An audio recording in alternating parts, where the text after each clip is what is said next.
तो नमस्कार दोस्तों, मैं सुधीर तिवारी एक बार फिर से आप लोगों का अपने YouTube चैनल एजुकेशनल एकेडमी में बहुत बहुत स्वागत करता हूं। और आइए आज हम लोग फिर से हिंदी सब्जेक्ट के बारे में पढ़ेंगे। तो हिंदी पढ़ने के पहले एक छोटी सी सूचना।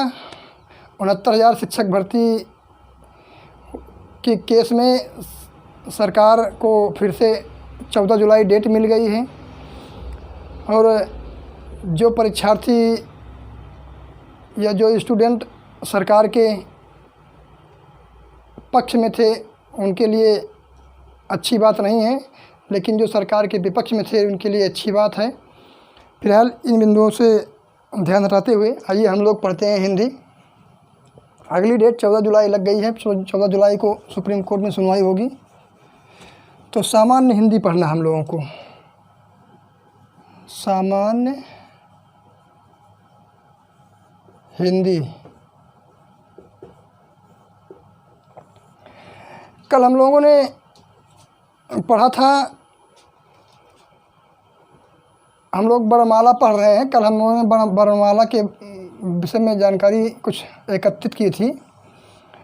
मात्रा के आधार पर वर्णों को दो भागों में बांटा गया है, स्वर वर्ण और व्यंजन वर्ण। स्वर वर्ण वे वर्ण होते हैं जिनका उच्चारण अबाध होता है, बाधा रहित, जिनके उच्चारण में कोई बाधा नहीं होती है और इनका उच्चारण स्वयं से होता है, स्वयं की सहायता से। केवल स्वर वर्णों का उच्चारण केवल स्वयं की सहायता से होता है, किसी और वर्ण की आवश्यकता नहीं होती है। जबकि व्यंजन वर्ण में इनका उच्चारण बगैर स्वर के नहीं हो सकता है। इनके उच्चारण में स्वरों की आवश्यकता होती है, स्वरों की आवश्यकता।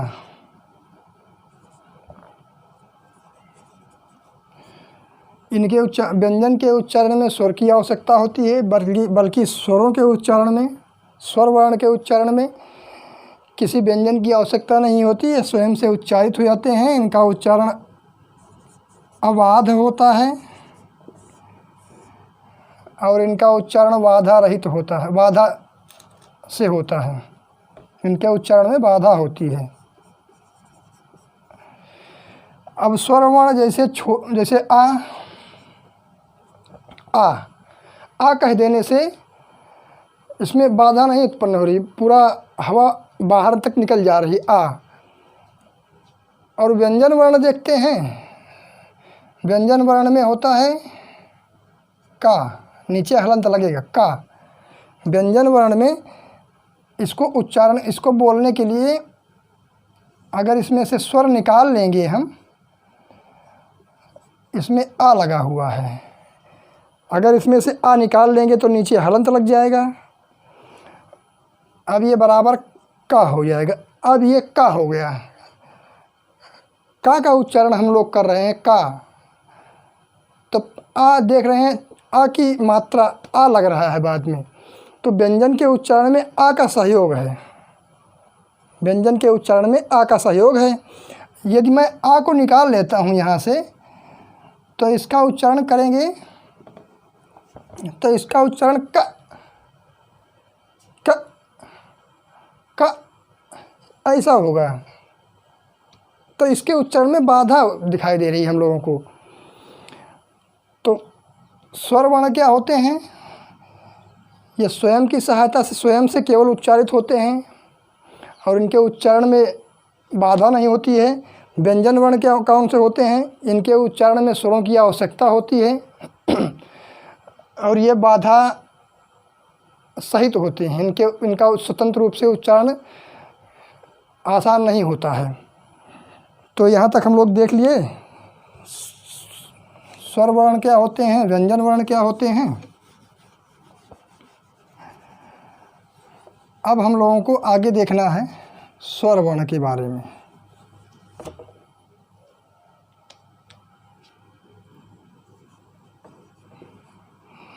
स्वर वर्ण।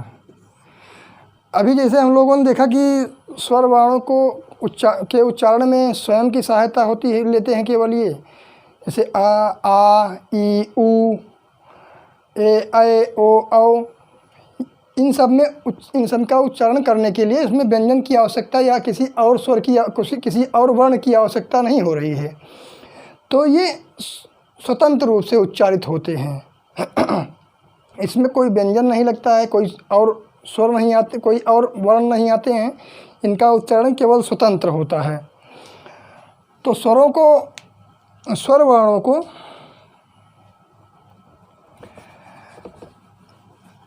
तीन भागों में बांटा गया है मात्रा के आधार पे। स्वर वर्णों को मात्रा काल के आधार पर तीन भागों में बांटा गया है। तो आइए देखते हैं कौन कौन से हैं। मात्रा काल के आधार पर स्वर वर्णों को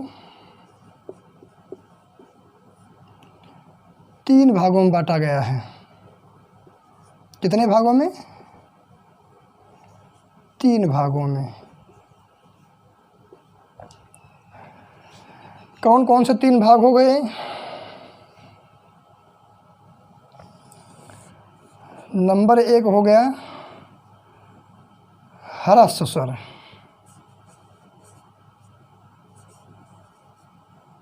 ह्रस्व स्वर वर्ण। नंबर 2 हो गया दीर्घ स्वर वर्ण, दीर्घ स्वर वर्ण। नंबर 2 हो गया। नंबर 3 हो गया प्लुत स्वर वर्ण, प्लुत स्वर वर्ण। अब क्वेश्चन क्या आते हैं? क्वेश्चन आ जाते हैं इसमें, अगर कि मात्रा काल के आधार पर स्वरों को कितने भागों में बांटा गया है, तो मात्रा काल के आधार पर स्वरों को तीन भागों में बांटा गया है। किसी किसी किताब में आपको 4 भाग भी मिल जाएंगे। 4 भाग कैसे हो जाएंगे? इसको 2 भागों में बांट देंगे कोई कोई। दीर्घ स्वर और संयुक्त दीर्घ स्वर, संयुक्त दीर्घ स्वर। लेकिन हम लोगों को क्योंकि बहुत मान्यता नहीं मिली इसको, इसलिए स्वर वर्णों को केवल 3 भागों में बांटा गया है। इसके बारे में भी हम लोग देखेंगे कि दीर्घ स्वर वर्ण कौन से होते हैं, संयुक्त स्वर वर्ण कौन से होते हैं, उनको भी देखेंगे। तो अगर क्वेश्चन आ जाता है कि स्वरों को मात्रा काल के आधार पर कितने भागों में बांटा गया है, तो स्वरों को मात्रा काल के आधार पर 3 भागों में बांटा गया है। ह्रस्व स्वर वर्ण, दीर्घ स्वर वर्ण, प्लुत स्वर वर्ण। अब ह्रस्व स्वर वर्ण में कौन कौन से वर्ण आएंगे? आ ई उ, आ ई उ और री।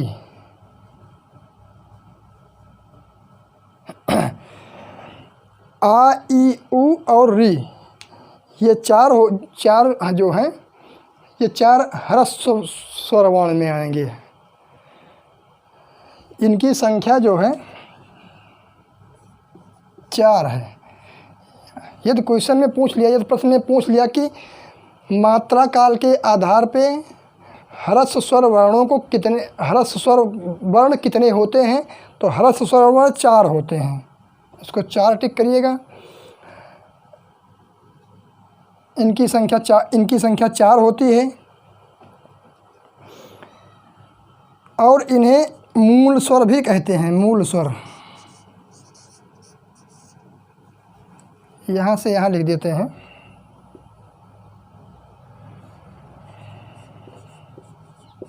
मूल स्वर भी कहते हैं, इनको मूल स्वर भी कहते हैं। अब दीर्घ स्वर में कौन कौन से स्वर आते हैं इसको देख लेते हैं। इसको आप लोग नोट कर लीजिए, फिर इसको मिटा देते हैं।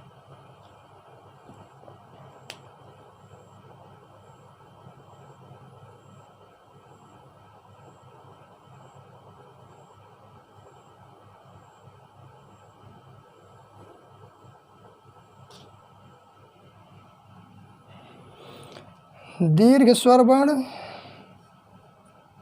इनकी संख्या मुख्यतः 7 होती है। इनकी संख्या 7 होती है। दीर्घ स्वर वर्ण इनकी संख्या 7 होती है। ये कौन कौन से हैं? आ, ई, ऊ। आ, ई, ऊ ये दीर्घ स्वर ये 3 मूल दीर्घ स्वर हैं। मूल दीर्घ स्वर। यदि क्वेश्चन में पूछ लिया, प्रश्न में पूछ लिया कि मूल दीर्घ स्वर की संख्या कितनी है, तो मूल दीर्घ स्वर की संख्या 3 है। आ, ई, ऊ और 4 और बचते हैं।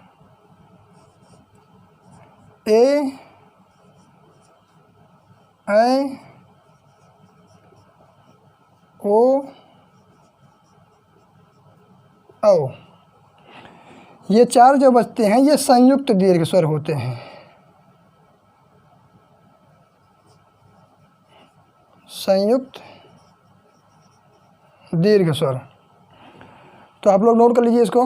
दीर्घ स्वर की संख्या कुल 7 होती है। आ, ई, ऊ ये 3 मूल दीर्घ स्वर होते हैं।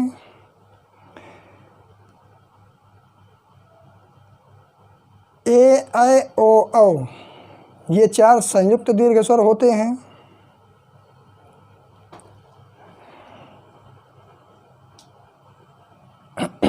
एक चीज़ और यहाँ पे नोट कर लीजिएगा आप लोग, इनके उच्चारण में 1 मात्रा काल का समय लगता है। 1 मात्रा काल।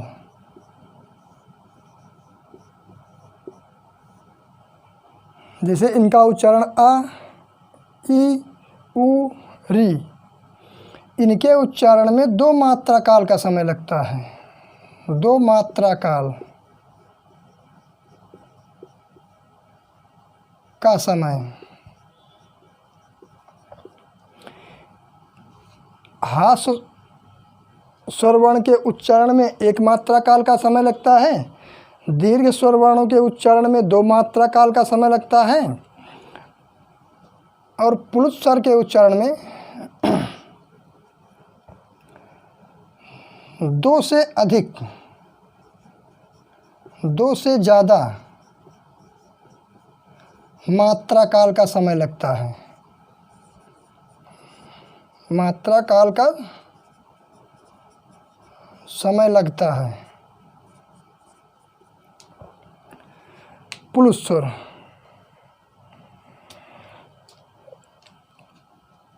जैसे यहाँ पे थोड़ा सा मिटा दे रहे हैं, आप लोग नोट कर लीजिए इसको, फिर मिटा देता हूँ।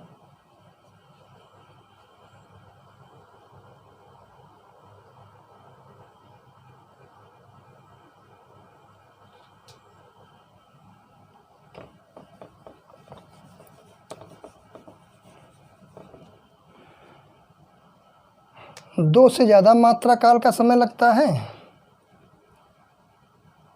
जैसे इसका उच्चारण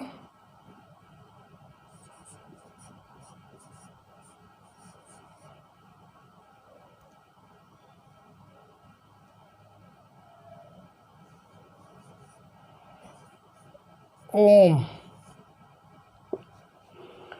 ओम, ओम बोलने से ओम, ओम, ओम, ओम बोलने से 2 से अधिक मात्रा काल का समय लग रहा है। तो ये वाला सिंबल जो है इसको इस तरह लिख देते हैं।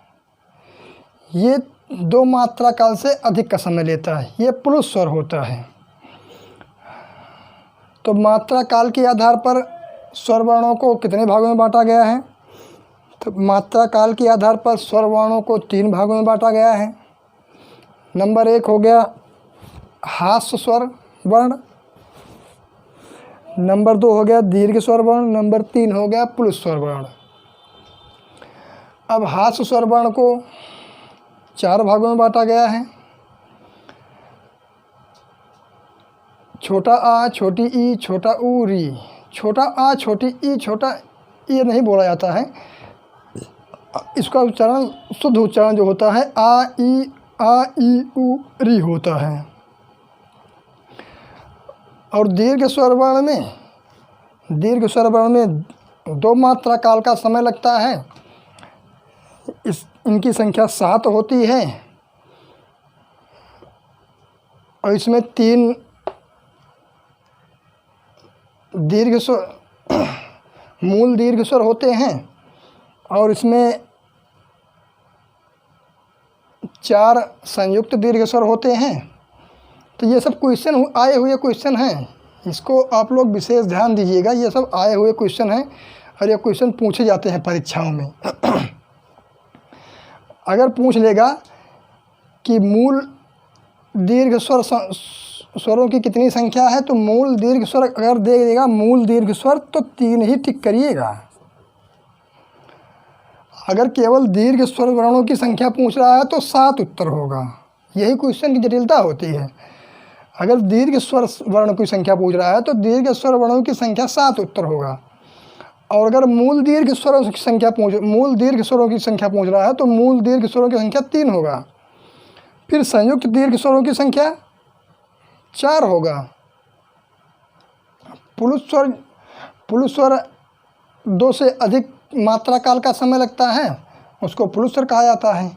इसका उच्चारण इस तरह होता है, ओम, खटाक, खक, इस तरह की आवाज़ आएंगी। तो जैसे कोई पेड़ टूटता है तो उसमें आवाज़ आने लगती है, फिर आवाज़ काफ़ी देर तक निकलती जाती है, इस तरह से। तो ये पुरुष स्वर की श्रेणी में आ गए। अब यहाँ तक हो गया हम लोगों का विभाजन।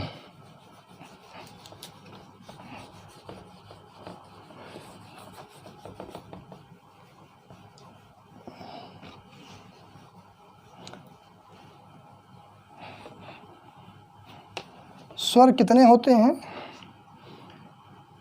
स्वर 11 होते हैं। आ, ई,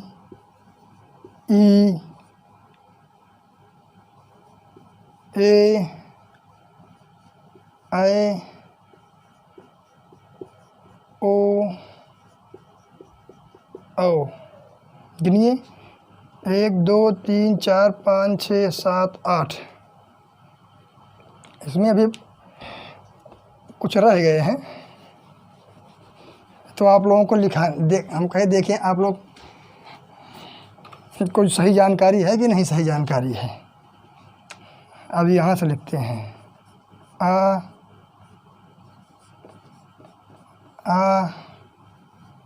ऊ, ई, ऊ,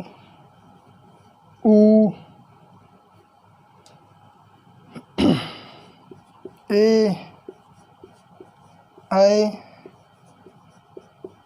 ओ, औ। अब कितने हो गए? 1 2 3 4 5 6 7 8 9 10। स्वरों की संख्या मैं बोल रहा हूँ 11 होती है, लिखे यहाँ 10 गए हैं। अगर स्वरों की संख्या 11 होती है तो 10 क्यों लिखे गए हैं यहाँ पे? 10 केवल इसलिए लिखे गए हैं कि अभी इसमें एक नहीं लिखा गया है। री, री भी स्वर वर्णों की संख्या में आता है, इसलिए इसको नहीं लिखा गया है। तो स्वर वर्णों की संख्या जो होती है वो 11 होती है। इसको विशेष ध्यान दीजिएगा कि अगर क्वेश्चन में पूछ लेगा कि कुल कितने स्वर होते हैं, तो कुल 11 स्वर होते हैं, 13 नहीं होते हैं। 13 गलत हो जाएगा, 12 भी नहीं होते हैं, 12 भी गलत होगा। 13 नहीं होगा, 12 नहीं होगा, 11 होगा। क्यों 13 और 12 नहीं होगा?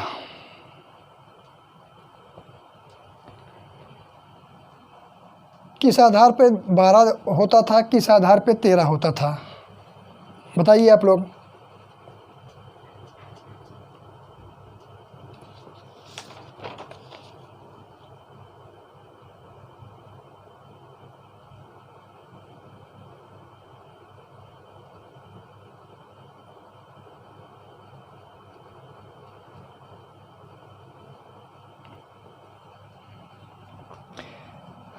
देखिए, कुछ विद्वान जो हैं, कुछ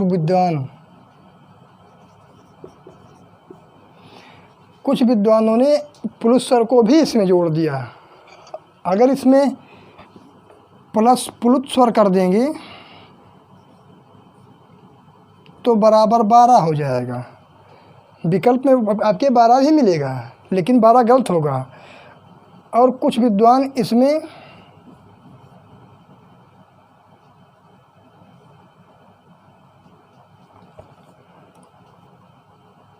री को जोड़कर 13 बताते हैं, लेकिन ये मान्यता में नहीं है। यदि ये मान्यता में नहीं है तो ये सही भी नहीं है। तो किसी भी हाल में अगर परीक्षा में पूछता है कि स्वरों की संख्या कितनी होती है, तो स्वरों की संख्या केवल, कुल स्वरों की संख्या केवल 11, कुल स्वर केवल 11 होते हैं। ये आप हर हाल में उत्तर लगा के आइएगा। अगर इसको उत्तर लगा के नहीं आएंगे तो गलत हो जाएगा।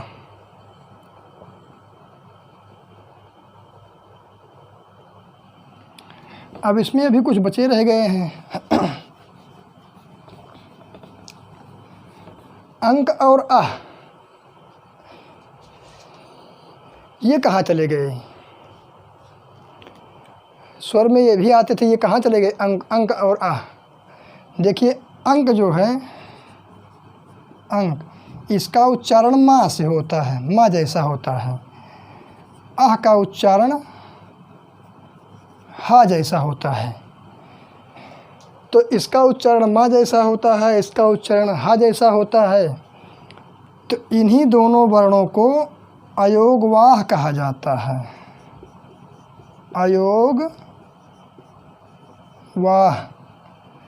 अभी हम बताए थे ना कि दो, जब पढ़ रहे थे, वर्णमाला पढ़ रहे थे, तो वहाँ बताए थे कुल 11 स्वर होते हैं, 11 स्वर, और 2 अयोगवाह बताए थे। अयोगवाह, ये अयोगवाह क्यों कहे जाते हैं? इनका उच्चारण माँ जैसा होता है, इनका उच्चारण हा जैसा होता है। ते दिखने में व्यंजन भी लगते हैं और स्वर भी लगते हैं। तो ये लोग स्वर के पास गए, स्वर से कहे मुझको अपने में शामिल कर लीजिए, तो स्वर ने कहा नहीं, आप स्वर में नहीं शामिल हो सकते हैं, आप व्यंजन के पास जाइए। व्यंजन के पास गए ये लोग, तो व्यंजन बोला कि भाई आप स्वर जैसे लगते हैं, आप स्वर में जाइए। तो इनका किसी के साथ योग ही नहीं हुआ, किसी के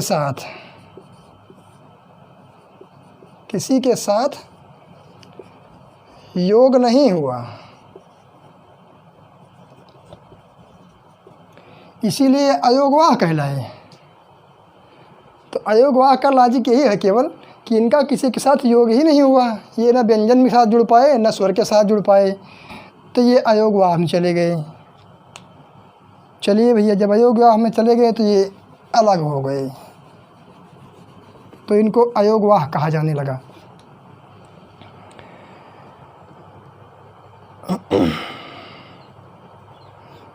अब इनको अयोगवाह कहा जाने लगा।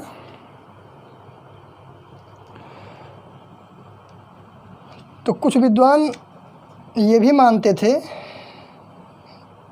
इन्हीं दोनों को जोड़कर, अंक और अ, इनको जोड़कर कुछ फिर 13 मानते थे, 13 मानते थे स्वरों की संख्या को। स्वरों की संख्या को 13 मानते थे कि स्वर 13 होते हैं, लेकिन ये गलत है, बिल्कुल गलत है। आप किसी भी तरह का प्रश्न आएगा कि हिंदी वर्णमाला में स्वर की संख्या कुल कितनी होती है, तो स्वर की संख्या हमेशा 11 ही रहती है और 11 ही रहेगी। अभी उस पेपर के लिए 11 ही रहेगी, भविष्य में क्या रहेगी वो भाई आगे देखा जाएगा। लेकिन उस पेपर में अगर पेपर में पूछ लिया कि स्वरों की संख्या कितनी होती है, तो 11 है, 11 उस पेपर में भी रहेगी। तो 11 टिक करना है आप लोगों को। चलिए, अब हम लोग मात्रा काल के आधार पे पढ़ लिए स्वरों का विभाजन। अब हम लोगों को देखना है जिह्वा के आधार पे स्वरों का विभाजन।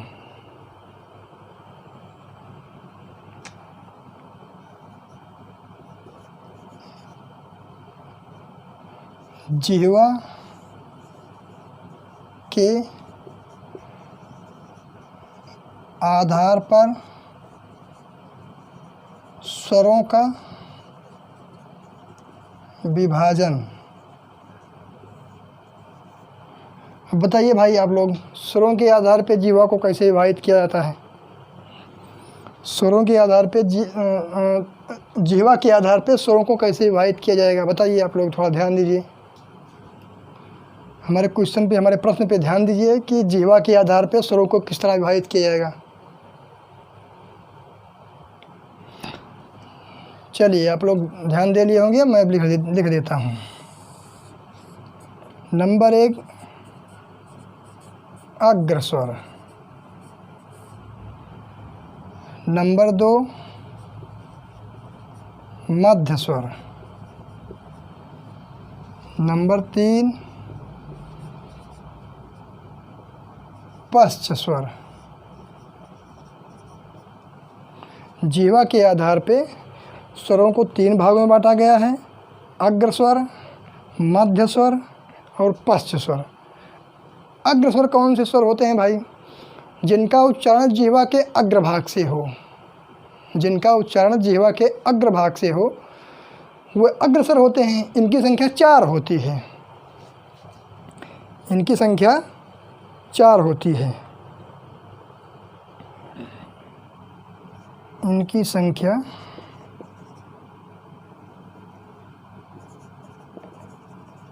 संख्या 4। ई, ए, ऐ, ये हो गए। अग्रस्वर से इनका उच्चारण होता है, इनका उच्चारण जिह्वा के मध्य भाग से होता है। जिह्वा के मध्य भाग से इनकी संख्या केवल 1 होती है, आ। मध्य स्वर की संख्या केवल 1 होती है, आ। और पश्च स्वर जिह्वा के पिछले भाग से इनका उच्चारण होता है, इनकी संख्या 5 होती है। 5 कौन कौन सी हो गई भाई? आ, उ,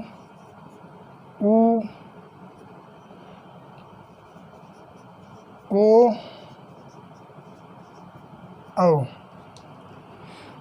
तो यदि जिह्वा के आधार पर स्वरों का विभाजन पूछ लिया तो जिह्वा के आधार पर स्वरों का 3 प्रकार से बांटा जा सकता है, अग्रस्वर, मध्य स्वर, पश्च स्वर। अग्रस्वर में अग्रस्वरों की संख्या 3 होती है, ई, ए, ऐ। मध्य स्वरों की संख्या केवल 1 होती है, आ। पश्च स्वरों की संख्या केवल 5 होती है आ, उ, ओ, औ। यहाँ तक हम लोग पढ़ लिए।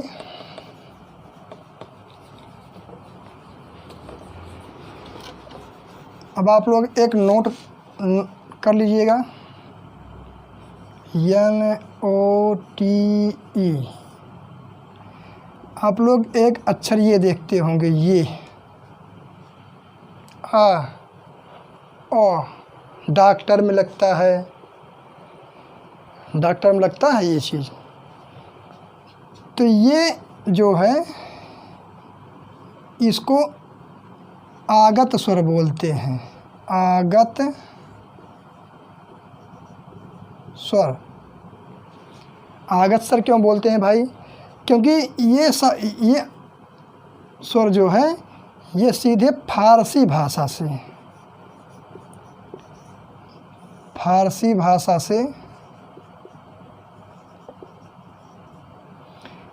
फारसी भाषा से आया और हिंदी में यूज होने लगा। हिंदी भाषा फारसी भाषा से आया और हिंदी भाषा में यूज होने लगा। तो आप लोग इसको नोट बना के नोट कर लीजिएगा कि ये आ लिख के आगत स्वर हैं और ये फारसी भाषा से आया हुआ है, ये फारसी भाषा से आया हुआ है। आप लोग नोट कर लिए होंगे। तो स्वरों का विभाजन 2 प्रकार से देख लिए हम लोग। कुछ विभाजन भी रह गए हैं, व्यंजन रह गए हैं। इसको हम लोग फिर अब अगली क्लास में कल वाले वीडियो में देखेंगे। तो आज के लिए बस इतना ही। सभी लोग वीडियो को देखिए, शेयर करिए, लाइक करिए, सब्सक्राइब करिए, दोस्तों के भेजिए।